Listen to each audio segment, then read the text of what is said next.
Today we discuss properties of determinant. Our first property is if a matrix has a row or a column with all its elements equals to 0 then its determinant is 0. मान लीजिए अगर आपके पास कोई determinant है जिसके सारे रोज और सारे कॉलम्स या कोई डिटरमिनेंट है उसका एक रो या कोई भी एक कॉलम अगर हमारा 0 बन जाता है तो without expanding the determinant we can say that its value is 0. यानी हमें बिना सॉल्व करे हम ये बता सकते हैं कि इस डिटरमिनेंट की वैल्यू 0 होगी. मान लीजिए अगर हम एक्सपेंड भी करें तो मान लीजिए अगर हम रो 2 के अकॉर्डिंग एक्सपेंड करते हैं तो रो 2 में दिस एलिमेंट और दिस एलिमेंट से जैसे मल्टीप्लाई होगा तो इसकी वैल्यू एग्जैक्टली 0 ही आएगी. ऐसे ही यहाँ अगर हम कॉलम थर्ड के अकॉर्डिंग एक्सपेंड करेंगे तो वैल्यू 0 आएगी. तो हम इस प्रॉपर्टी के अकॉर्डिंग इसका डायरेक्ट आंसर क्या ले सकते हैं, 0 लिख सकते हैं. Second property, if a matrix has 2 equal rows और 2 equal columns then it's determinant is 0. अगर कोई मैट्रिक्स के हम 2 रोज या 2 कॉलम इक्वल बना देते हैं या हमारे पास 2 रोज या 2 कॉलम इक्वल हों तो हम उसका आंसर क्या ले सकते हैं, 0. डिटरमिनेंट की वैल्यू क्या होगी, 0 होगी. यहाँ देखिए जैसे यहाँ रो 1 और रो 2 के एलिमेंट सारे सेम है, 1 1 4 4 2 2. तो मीन्स रो 1 के एलिमेंट और रो 2 के एलिमेंट सेम है, मीन्स इस डिटरमिनेंट की वैल्यू क्या होगी, 0 इस प्रॉपर्टी से. ऐसे ही यहाँ देखिए कॉलम फर्स्ट और कॉलम थर्ड के एलिमेंट्स सेम है तो इस डिटरमिनेंट की वैल्यू भी 0. Next property, if a matrix has 2 proportional rows और 2 proportional columns then its determinant is 0. कोई भी दो मैट्रिक्स के अगर हम 2 रोज को या 2 कॉलम्स को प्रोपोर्शनल कर दें, मीन्स उसका कुछ मल्टीपल हो या उनका रेशियो सेम कर दें, ठीक है. जैसे देखिए this by this 2, this by this 2, this by this 2, या ये इसका कितना टाइम है, 2 टाइम्स. इसको 2 से मल्टीप्लाई करेंगे हमें ये मिलेगा, इसको 2 से मल्टीप्लाई करेंगे हमें ये मिलेगा, इसको 2 से मल्टीप्लाई करेंगे हमें ये मिलेगा. तो कॉलम फर्स्ट और column third are proportional, it means the value determinant is 0 according to this property. यहाँ सिमिलरली यहाँ देखिए यहाँ रो 1 और रो 2 भी प्रोपोर्शनल है, 1/2 1/2 1/2. अगर हम स्लैश यहाँ लगा दें, डिवाइड करें इन दोनों को, क्या आएगा ratio, 1/2 1/2 1/2. Means according to row 1 और रो 2 आर प्रोपोर्शनल और column first and column third are also proportional. यहाँ देखिए कॉलम फर्स्ट और कॉलम सेकेंड यहाँ प्रोपोर्शनल है, मीन्स अगर हम यहाँ स्लैश लगाते हैं, ठीक है, तो इसका आंसर क्या आएगा, 2 2 2. तो मीन्स रो कॉलम फर्स्ट और column second are proportional, it means the value determinant is 0. तो हम इसका डायरेक्टली आंसर 0 हो सकता है. और विद रीजन क्या लिखेंगे, if the matrix has 2 proportional, ये इसका रीजन हो गया. Next move to next property.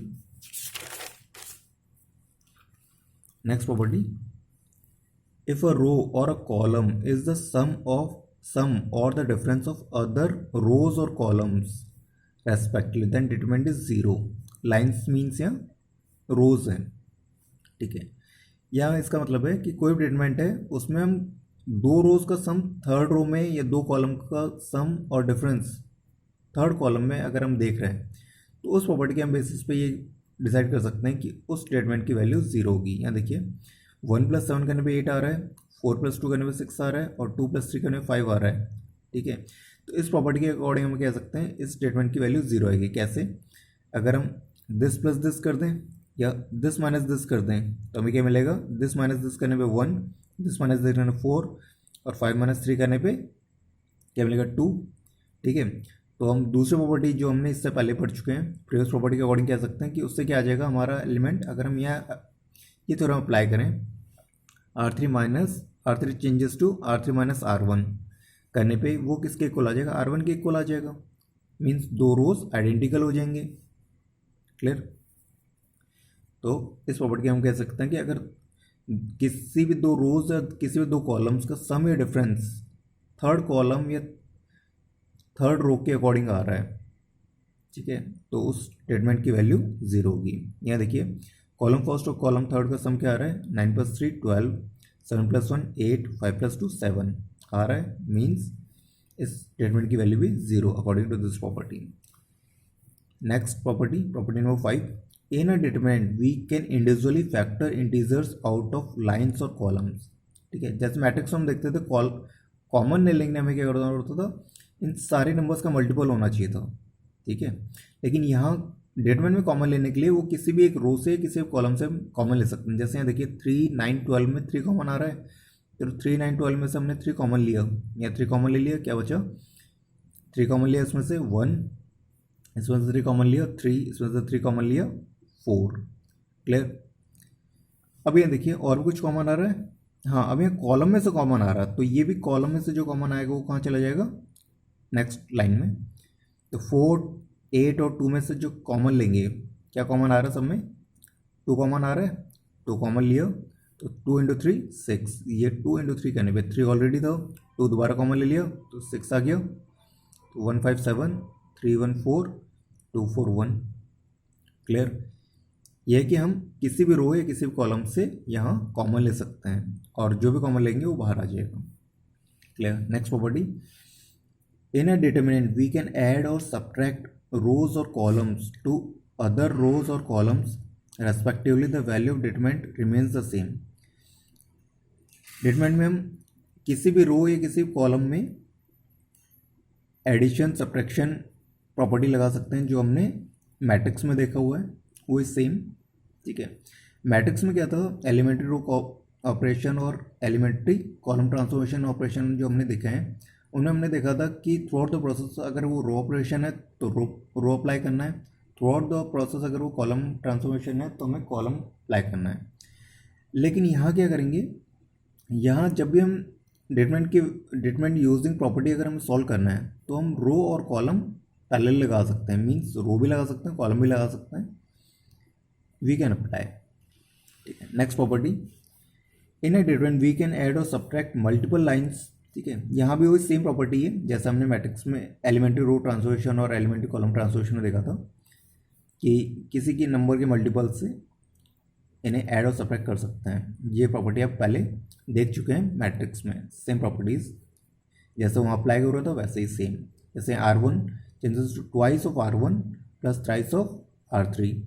R1 में हमें क्या चेंज करना है, R1 में क्या चेंज करना है, R1 का ट्वाइस करके और इसका थ्राइस करके ऐड कर देंगे। R1 का ट्वाइस करा 2 और इसका थ्राइस करा तो 9। ठीक है, तो 9 + 2 11। ऐसे ही यहाँ 2 टाइम्स करेंगे इसको तो 10, इसका 3 टाइम करेंगे तो 24, 24 + 10 34 और R2 as it is. Similarly this C1 में क्या चेंज करना हमें, 5C1 - C2 अप्लाई करने में हमें क्या मिलेगा, C1 में चेंज मिल जाएगा। Clear. Next property, the determinant of a matrix is equal to determinant of its transpose. किसी मैट्रिक्स से हम डिटरमिनेंट निकालें या किसी मैट्रिक्स से ट्रांसपोज का डिटरमिनेंट निकालें तो दोनों की वैल्यू सेम आएगी। क्लियर, ये हम किसी भी एग्जांपल से देख सकते हैं। Next property, the determinant of a product of two square matrices is equal to the product of determinant of the given matrices. दो मैट्रिक्स के प्रोडक्ट अगर हम डिटरमिनेंट निकालें तो किसके इक्वल होगा, determinant of first matrix into determinant of second matrix. Clear. Next property, if any two rows और columns of a determinant are interchange then sign of determinant is changes. Simply क्या है,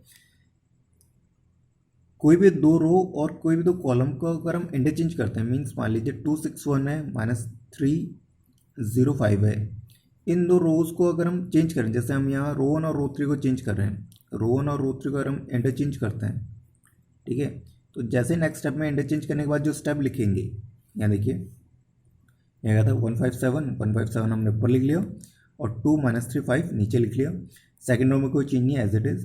तो change हमने एक बार क्या करा, दो रोज में चेंज करा है एक साथ, तो इंटरचेंजिंग प्रॉपर्टी कितने बार लगाई है, फर्स्ट टाइम, तो फर्स्ट टाइम नेगेटिव आ जाएगा। इसका मतलब है कि इस प्रॉपर्टी के अकॉर्डिंग कि हम जितनी बार इंटरचेंज करेंगे उतनी बार यहाँ नेगेटिव से मल्टीप्लाई होता रहेगा। मान लीजिए कि अब नेक्स्ट बार हम इन दोनों को इंटरचेंज करेंगे नेक्स्ट स्टेप में, तो नेक्स्ट स्टेप में क्या हो जाएगा, यहाँ नेगेटिव से दोबारा मल्टीप्लाई होगा, जब पॉजिटिव हो जाएगा। ठीक है, तो हम काउंटिंग कैसे करेंगे, हमने कितनी बार इंटरचेंज करा, कितनी बार हमें नेगेटिव लगाना है। सिंपली जितनी बार हम इंटरचेंज करेंगे उसके नेगेटिव की पावर n।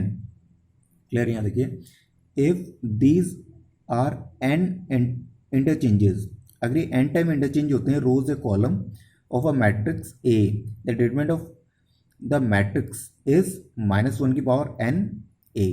तो यहाँ देखिए ये एक बार इंटरचेंज हुआ है यहाँ, तो यहाँ -1 की power 1 means negative of this.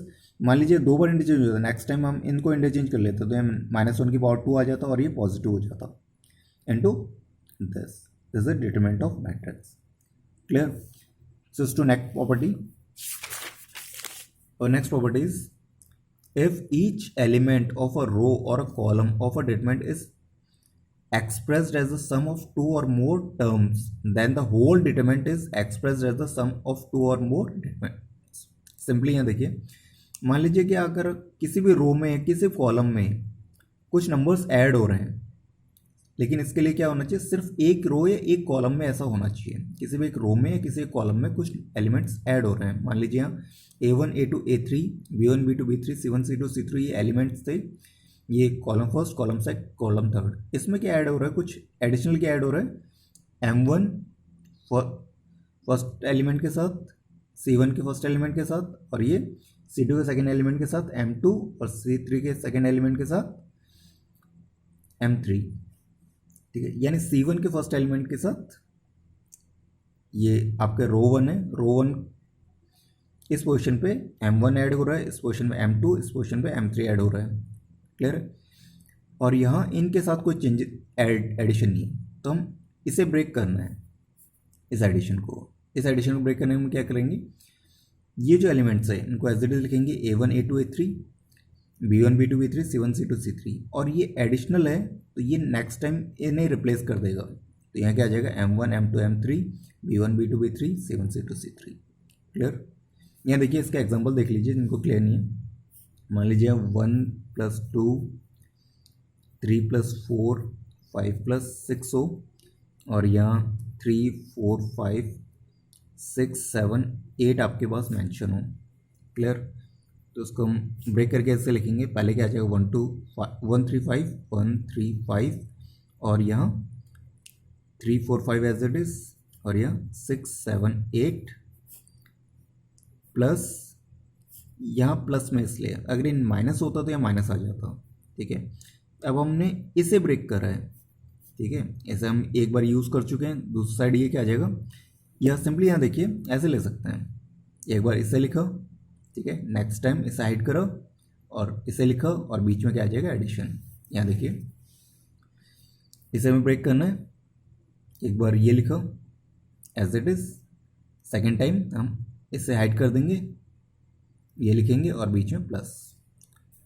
Same plus करने पे क्या आ जाएगा next time 2 4 6 3 4 5 and next time 6 7 8। Clear? I think इससे क्लियर हो जाएगा। If A is a square matrix of order n, अगर कोई स्क्वायर मैट्रिक्स है जिसका ऑर्डर एन है, तो हम मान लीजिए हमें ए स्क्वायर निकालना है, तो ए स्क्वायर का अगर हम डिटरमिनेंट निकालें तो किसके इक्वल होगा, ए का डिटरमिनेंट की पावर एन। मान लीजिए अगर उसकी पावर 2 है, अगर वो स्क्वायर में 2 ऑर्डर की है तो ये यहाँ 2 आ जाएगा, मीन्स 2 टाइम उसे मल्टीप्लाई करेंगे। 3 ऑर्डर किए तो उसे 3 टाइम मल्टीप्लाई करेंगे। 4 ऑर्डर किए, एन ऑर्डर मीन्स 2 × 2, 2 × 2 मीन्स एन की वैल्यू 2। क्लियर? 3 × 3 मीन्स एन की वैल्यू 3। क्लियर है? Next A B equals to 0, अगर दो मैट्रिक्स है जिनका प्रोडक्ट 0 है, ठीक है, ये तभी पॉसिबल है जब या तो ए का डिटरमिनेंट 0 हो या बी का डिटरमिनेंट 0 हो। ठीक है, ऐसा नहीं है कि ए का डिटरमिनेंट 0 ना हो या बी का डिटरमिनेंट 0 ना हो, ऐसा पॉसिबल नहीं है। इनमें से एक का डिटरमिनेंट 0 श्योरली होगा। ठीक है, that's all for properties of determinant.